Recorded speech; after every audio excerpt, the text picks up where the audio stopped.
Yeah, I felt really proud of our team. You know, when you go on the road, anytime in the SEC, and you play in an environment like this at night, on the road, you know, tremendous adversity. And our guys have responded again and again and again to some tough situations. And it shows kind of the commitment to the practice week we had. This is a really good defense, guys. And our guys kept responding, competing. We had some big stops on defense. Thought our crowd and our fan base came out, and really proud to see that many folks there. But you know, our team keeps getting better, and I think we're ascending at this time, and was proud of the way they competed. Coach, you talk about snatching that. Can we turn that off, maybe? So you talk about snatching that momentum back there in the third quarter, coming out of the locker room after they got that punt return. Tremendous job offensively to get the ball in the second half. We thought that would define the half. Could we take the crowd out of it? Could we get some momentum back? We had lost momentum there in the first half at the end of it, and tremendous job by Darnell Washington, just elite perimeter blocker. Ladd breaks one tackle. Rose and me, a couple other guys had blocks downfield, and then Ladd outran them. So it was a great play call, great play design. It was a play that we had put in this week for that look, and it hit. Coach, how valuable is it for your offense can stack 12-play scoring drives seemingly at any point in the second half? It seems like y'all can reach back and grab a death march, if you will. Well, it may seem like there's a couple times we went 3 and out that I certainly wanted to chew more clock up there, you know, after the big fourth down stop. But we were kind of backed up, took it conservative, tried to eat some clock, punted the ball, and punted it really well in that punt and flipped the field position. But they've been consistent. Look, Stetson understands our offense, and he put us in some really good situations. He made some really good throws. Did have a couple picks, a couple poor decisions that he got away with that weren't. But he made some big throws. The protection he changed and got the ball to Ladd was really elite down there. The throw to Ladd on the one was big. But we're doing some good things offensively. We just got to be more consistent. Coach, the end of the half, did you regret not being able to bleed out that clock a little better? Bad as it's been.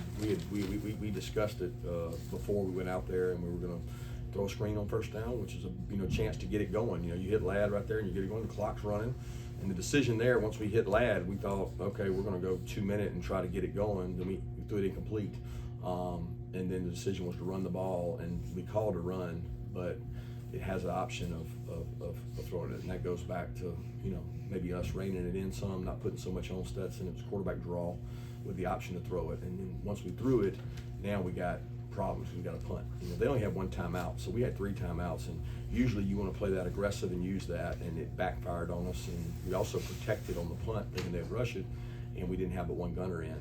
So once they got out, we didn't have enough speed on the field to get them down. It was a very, very poor job of managing the before the half situation. It's the baddest I've ever been a part of. Did you say anything specific at halftime that really, I don't know, seemed to light a spark under Ladd and Stetson, or any message to really get them going in the second half? I just told them I was disappointed in the way that we had handled some things, that we had really played well defensively and give up 1 play, and we needed a spark, you know, and it was the first time we were going to have the ball starting out the second half. It seemed like in forever. And we needed to go out and make a statement. The first run went for 4 or 5 yards. I thought we mashed them, and then the next play we hit the big one, and that kind of got our energy back where it needed to go. Kirby, what does winning the SEC East mean for a program that's won a national title, you know, in January? Like, how do you guys take that? You haven't talked about it yet, you know, 3 minutes into this thing.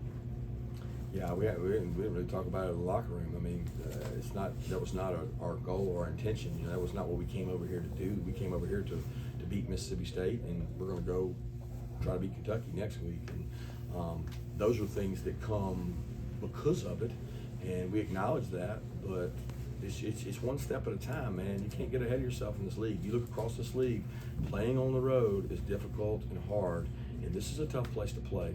And it's really a tough offense to play because it's, for the 3rd week, we've had no overlap in our calls. So we went Florida, Tennessee, Mississippi State, and it's just, you know, I don't want to minimize what our team is doing right now in terms of commitment to practice and toughness and doing things the right way. I'm really proud of them, and I think people take it for granted sometimes. It's hard to do what they've been doing. Coach, when you say there's no overlap, can you elaborate on that a little bit? Are you saying there's complete different terminology week in and week out for? Yeah, I mean, the calls don't overlap. One's a traditional, NFL type offense, and then you got a wide split, spread out, and then you got air raid. There's nothing alike. There's no overlap whatsoever. We had 7 or 8 calls that we don't use all year. And so what's happening is, like, on your young players, it's like starting over on Monday. We'll go back this Monday and go back to a little more traditional. We're playing our offense, we're playing Florida because Kentucky's a little more traditional. But it's harder when you do that in season. It's like playing a triple option team in the middle of the year. It's just off the beaten path. But we knew that. We knew that at the start of the season. So, I mean, we worked on it. We practiced it all week. And thought Schumann and his staff, man, they did a great job on defense now, getting some critical 4th down stops. Kirby, it seemed like other than Ladd's run, you guys kind of had trouble running the ball tonight. What sort of stood out to you on that side? Mississippi State is good. They're physical. I don't know. Y'all know their stats. Y'all know, like, they might be ranked last in the SEC in rush defense. I don't know. But I know this. They got some big, grown men that have started for 2 years up there. They are physical. They come off the rock. They knock you back. And I caught some of the Auburn game last week, and I'm like, well, Auburn ran it pretty good on them. Well, maybe they weren't playing the same way against Auburn they were playing against us. I can just tell you this, we're going to get everybody's best shot. And I know how hard. I am so impressed with our ability to run the ball against them because of what they were doing defensively. I mean, we knew it all week, guys. They got some guys up there that are going to play on Sundays, and they scratch off and come. So it's, go look across the league. Who's running it really, really good? It's hard. Kirby Kears had a couple of those huge catches. Huge Just plays. what does a guy with all his experience bring on a night like this? Like you were saying, y'all face some adversity. Value. I mean, he's a guy that's been there, done that. That catch he made over the middle to take that shot and hang on to the ball. Are you kidding me? And I was just waiting on the ball to come out. I'm like, dang, he held on to it. And then he made a circus catch over on their sideline, And Kears is a competitor, man. I mean, the guy is just full of heart and full of love for Georgia, and he's an unsung hero of this group. It wasn't a perfect night for you guys, turnovers, execution stuff, and yet you go on the road, you win by 26 points. What does that say about this program that they're able to have that kind of a victory where it's not your best night or your A effort? It says we're 1 week away from playing Kentucky, and humility is a week away. Does this team keep responding to those situations where you get hit and you just kind of turn on the Jets because they are so talented or because there's something in them? I don't know that. I don't know the answer to why. I do know they have a unique connection for each other, a love for each other, an appreciation of things getting tough. We anticipated things being tough here. So how do you anticipate things being tough? You take your DNA traits and you say they travel. They're going to go in with us, and we're going to use them when we need them. Because if you just lift 50-pound bar all your life, you're never going to get stronger, right? You got to lift heavy weight. So we lifted some heavy weight tonight in terms of our DNA, our composure, our resiliency, our toughness, and we were ready to use them because we practiced them all year. And it's like, okay, here's our opportunity, guys. What do you want to do with it? And I don't think you can go into the game, oh no, we're on the road. We're coming off Tennessee game. Don't nobody care. Nobody cares. The only thing we care about is how we practice and how we go play. And right now, our kids are buying into that. They're buying into practice matters, coach. Walkthrough matters. And I appreciate our kids and how tough they are. It's set now. You're going to get LSU in Atlanta. Does that get any part of your attention, knowing what that will mean? You know what the answer to that question is. We gotta focus on Kentucky. I mean, why would anybody think that we're going to talk or even think about them? We have 2 games to play, right? Like, that's the furthest thing from my thought process. All I'm thinking about is how fast I can get on that plane to get rest so I can get ready for Kentucky tomorrow, because they were done at 12. They played at 12 today. They played at home at 12. Kirby, Bowers, McConkey, and Bennett have your 3 longest runs of the season. What's it like to have those guys that are not running backs be able to spring them like that? It's awesome. It's great. It's perimeter blocking. It's not like they did it on their own. Brock's run was off of Darnell. I guess you're assuming Kent State, right? Yeah. And then Ladd's run was off of Darnell. And then Stetson's against Auburn on the quarterback draw where he split them. So, I mean, it usually doesn't happen without the help of someone else. They just are the ones that get the credit. How much has Stetson's football experience, all the snaps he's played, really helped this offense? Huge. Same way Will Rogers to me. I mean, you're playing a guy that we're out there doing things that most quarterbacks don't see. He sees them. Stetson, he sees it, man. There's a play on 3rd and 2, that we go fastball and it's a designed run, and I'm like, ooh, 2, it's gonna be tough to get this 2, because it's a long 2, it's gonna be fast. Boom, he spits it out to Marcus Rosen. I think 3 plays later or something, 4 plays, we go down and score. And it's like, ooh, that play was big. You know, the roughing the kicker was big. It was big on both ways, us and them. I mean, we both had one that was just straight stupid, but it cost them more than it cost us, because we gotta stop. Did Meek sit down? I don't know. I mean, it's plant foot, you know, I mean, it's, obviously the official had a better view of it than I did.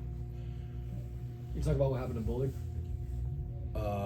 He said his knee hurt on the tackle, and then he came back in and played after that. But then towards the end, he told Will he couldn't go. So I don't know if it was the knee or if it was something else. I don't know. How much did Jalen help y'all slowing their run or stopping that run? It seemed he was Dude, very man, active. that dude is special. Man, that one play he made. I mean, he beat the guard so fast. He was in the backfield so quick. Their splits are huge. I'd hate to be a guard blocking him on an island like that. They split 3 yards out both ways, and it's like, you gotta block 88, man. That's some hard stuff. He's made us chance to go where we need to go on defense when he's healthy and he's playing, and he's taking the burden off of some of those other guys. Let's take 2 more questions. How big were the stands your defense was able to make in the red zone, especially that second one when Kamari kind of blows up that swing pass there? That was a great call by Shu. I mean, that was a great call. They threw that to be a man beater, and we weren't in man. And it was one hell of a disguise and plan to do that, because on 4th and 1 or whatever it was, nobody plays the defense we played, and we played it to try to cat and mouse them, and it worked out. How hard is it to stay patient against offense that's so underneath like that? It's hard. They nickel and dime you, it's like we talked all week about, no run after catch, punch the ball out, knock the ball out, and I don't think we got the ball out. I don't think we got the ball out any, and it's like we couldn't get it out. But in exchange for the non-turnovers, the 4th downs ended up as our form of turnovers. Thank you.